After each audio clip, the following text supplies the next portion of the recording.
Hello guys, आज बात करते हैं प्रकृति के जो मूल बल हैं, जो हमारे नेचर में जो फंडामेंटल फोर्स हैं वो कितने फोर्स हैं और उनकी कैसे काम करते हैं, वो इसको पढ़ते हैं। प्रकृति के बारे में हमने नेचर के बारे में इससे पहली वाली वीडियो में पढ़ चुके हैं, बेसिक फिजिक्स के अंदर जो हमारी फिजिकल वर्ल्ड है उसके अंदर। और उसका वीडियो नहीं देखा है अगर आपने तो वीडियो का लिंक डिस्क्रिप्शन में दे दूंगा मैं, वहाँ से जाकर विजिट कर सकते हैं। और आज हम पढ़ते हैं बल। तो हमारे कितने बल हैं? जो हमारे बल हैं यहाँ की नेचर में, प्रकृति में, इस दुनिया में, गुरुत्वाकर्षण बल, वैद्युत चुंबकीय बल, नाभिकीय बल और दुर्बल बल, ये कुछ टाइप के बल हैं हमारे। तो सबसे पहले हम बात करते हैं गुरुत्वाकर्षण बल क्या होता है। तो गुरुत्वाकर्षण बल होता है, गुरुत्वाकर्षण बल किन्हीं दो पिंडों या कणों के बीच उनके द्रव्यमान के कारण लगने वाला आकर्षण बल होता है। ये प्रतिकर्षित नहीं करता, ये अपने ओर आकर्षित ही करता है। अगर ग्रेविटी के कारण हम पृथ्वी से अगर कूदते हैं ऊपर को तो वापस फिर पृथ्वी पे आते हैं, किसके कारण? ग्रेविटी के कारण।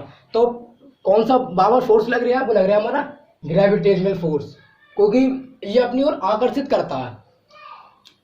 अब बात करते हैं विद्युत चुंबकीय बल। तो विद्युत चुंबकीय बल के अंदर क्या होता है? ये भी हमारा एक प्रकार से समान बल है दोनों, लेकिन इसके अंदर फर्क क्या है? ये आकर्षण ही करता है अपनी पास, और ये आकर्षण या प्रतिकर्षण दोनों करता है। और ये कैसे काम करता है? देखो, ये किन्हीं दो पिंडों और कणों के बीच द्रव्यमान के कारण होता है। ये होता है हमारा आवेश के कारण। जैसे कि बात करें अगर हम द्रव्यमान के कारण, पहले इसको देख लेते हैं। द्रव्यमान हमने मान लिया, जैसे कोई ये मार्कर है और ये इसका कैप है, ये कोई दो कण है अपनी ओर, जैसे इनके बीच जो आकर्षण बल लगेगा वो ग्रेविटेशनल फोर्स लगेगा। तो हमने एक मार्कर को और कैप को हमने मान लिया M1 एंड M2।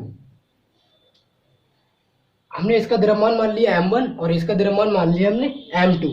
और मान लो ये यहाँ पर रखा हुआ है, ये यहाँ पर रखा हुआ है। अब इन दोनों के बीच की दूरी मान लो, ये यहाँ से यहाँ तक ये दो चीज रखा हुई है, इतने बीच इनका आकर्षण बल है। तो इन दोनों के बीच की दूरी हमने मान ली R, मान ली हमने दूरी, और M1 M2 हमने इनके द्रव्यमान मान लिए।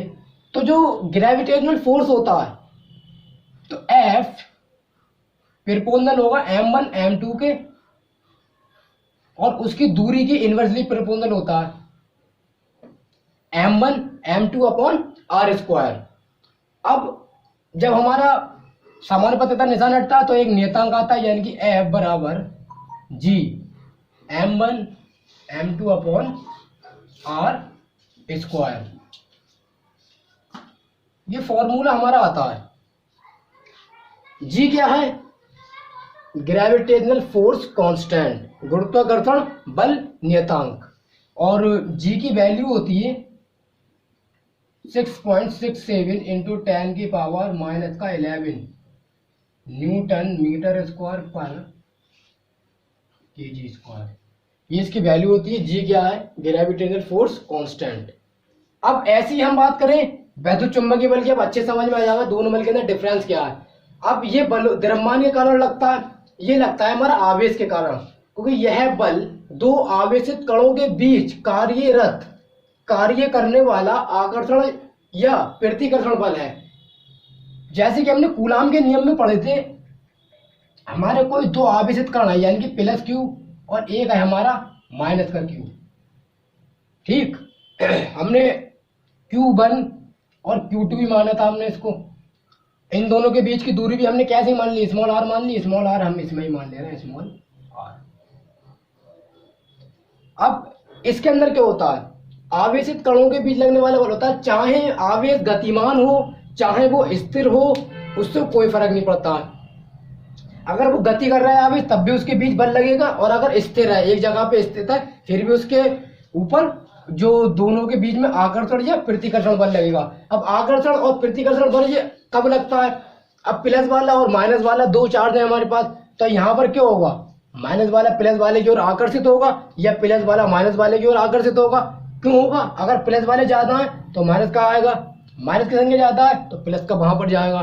तो ये तो होता है हमारा आकर्षण। अब प्रतिकर्षण कैसे होगा? प्रतिकर्षण होगा अगर हम इसको प्लस का ले लें, इसको प्लस का ले लें, तो एक दूसरे को दूर भाग रहे कहेंगे हट अलग को, तो प्लस का मुझे क्या जरूरत है, इसकी मुझे माइनस वाले ही जरूरत है, तो वो ये दोनों के बीच में प्रतिकर्षण हो जाएगा।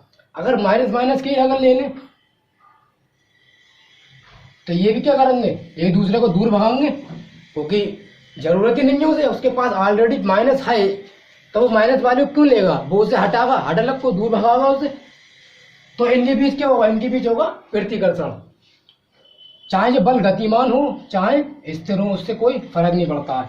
तो इसके बीच जो फोर्स लगता है एफ, वो प्रोपोर्शनल होता है Q1 Q2 के, और इनवर्सली प्रोपोर्शनल होता है उनकी दूरी के वर्ग के। और जब नियतांक सामान्य पर देता है निशान डालेंगे तो K Q1 Q2 upon R square, ये हमारा आता है फॉर्मूला। हम इसको एफ ई लिख लेते हैं, क्योंकि ये क्या इलेक्ट्रोमैग्नेटिक फोर्स है, तो एफ ई से प्रदर्शित कर देते हैं इसे। ये क्या है ग्रेविटेशनल फोर्स, तो एफ जी ले लेते हैं इसे, कंफ्यूजन ना हो। अब दोनों को समझ में आ रहा होगा, M1 द्रव्यमानों के बीच होता है, और जो Q1 Q2 यानी कि आवेश के बीच लगता है ये दोनों बल। और ये दोनों बल ही इंपॉर्टेंट है, बाकी ये बल ज्यादा इंपॉर्टेंट नहीं है, लेकिन ये दोनों बल बहुत इंपॉर्टेंट है। इसके फॉर्मूले और इसका मान बहुत कुछ पूछा जाता है। अब इस K का मान अपने हिसाब से निर्भर करता है, कोई K का मान निश्चित नहीं है। अगर हम बात करें कूलाम के नियम की, कूलाम के नियम, तो कूलाम के नियम के लिए K का मान होता है 1/4πε0, और ये बराबर होता है 9 × 10⁹ न्यूटन मीटर स्क्वायर पर कूलाम स्क्वायर। अगर कूलाम के नियम की बात करें, अगर कूलाम का नियम ना लगाएं, यहाँ पर यही फोर्स सिर्फ लगाएं, तो K का मान अलग अलग आता है। वो जैसे हिसाब से जो आगा आगे हम इसकी वीडियो बनाएंगे, कोई घबराने वाली बात नहीं है कि K का मान कहाँ से लेके आए। तो K का मान अगर कूलाम के नियम की बात करें तो ये लगाती है, और वैसे अलग अलग आता है। G का मान यही रहेगा 6.67 × 10⁻11। और अब बात करते हैं नाभिकीय बल और दुर्बल बल के बारे में। तो नाभिकीय बल क्या होता है, देखो यह बल नाभिक में प्रोटॉन व न्यूट्रॉन के बीच लगने वाला प्रबल आकर्षण बल है। नाभिक होता है हमारा, जैसे कि ये कोई परमाणु है, इसके अंदर ये हमारा नाभिक है। अब परमाणु के अंदर इलेक्ट्रॉन न्यूट्रॉन प्रोटॉन सब होते हैं, तो इलेक्ट्रॉन पर तो होती है माइनस की अधिकता, वो तो उसे तो बात कर ही नहीं रहा है, प्रोटॉन और न्यूट्रॉन की बात कर रहा है। इन दोनों के बीच जो प्रबल आकर्षण बल होता है वो होता है नाभिकीय बल। अगर प्रोटॉन जैसे यहाँ पर है तो इनके बीच जो बल लगेगा, एक यहाँ पर तो इनके बीच बल लगेगा, इनके बीच बल लगेगा, तो ये प्रबल आकर्षण बल होता है नाभिकीय बल। नाभिक के अंदर की बात करते हैं हम, परमाणु के अंदर की बात। और इसका जो परास होता है वो लगभग 10⁻⁻15 मीटर का होता है नाभिकीय बल का, बहुत कम परास होता है इसका। और दुर्बल बल क्या होता है, दुर्बल बल ये बल कुछ निश्चित अभिक्रियाओं में प्रकट होता है। अब निश्चित अभिक्रियाएं क्या होती हैं, अब वो भी किसमें होती हैं, वो भी होती हैं नाभिक के अंदर। अगर हम बात करें इलेक्ट्रॉन की बात नहीं करते, क्योंकि माइनस का उसे तो हटा दो। प्रोटॉन और न्यूट्रॉन का रूपांतरण हो रहा है, एक दूसरे में कोई चेंजमेंट आ रहा है, तो जो अभिक्रियाएं होंगी उससे जो बल हमारा निकलेगा वो निकलता है वीक फोर्स, दुर्बल बल। जैसे कि अगर प्रोटॉन न्यूट्रॉन का रूपांतरण हो या फिर न्यूट्रॉन से प्रोटॉन का हो, तो इन दोनों के बीच में जो नाभिकीय अभिक्रियाओं में जो बल प्रकट होगा वो होगा दुर्बल बल। और इसका जो परास होता है वो होता है 10⁻⁻16 मीटर, लगभग में है ये दोनों, कोई अप्रोक्स कोई कंफर्म नहीं है कि इतना ही हो, लगभग 10⁻⁻15 होता है इसका, और इसका 10⁻⁻16 मीटर। ये 4 बल थे हमारे डेफिनेशन है, और इसका सब 2 बल इंपॉर्टेंट थे, दोनों का मैंने फॉर्मूले बता दिए और 2 की डेफिनेशन लिखा हुई है। और बाकी आज के लिए इतना ही।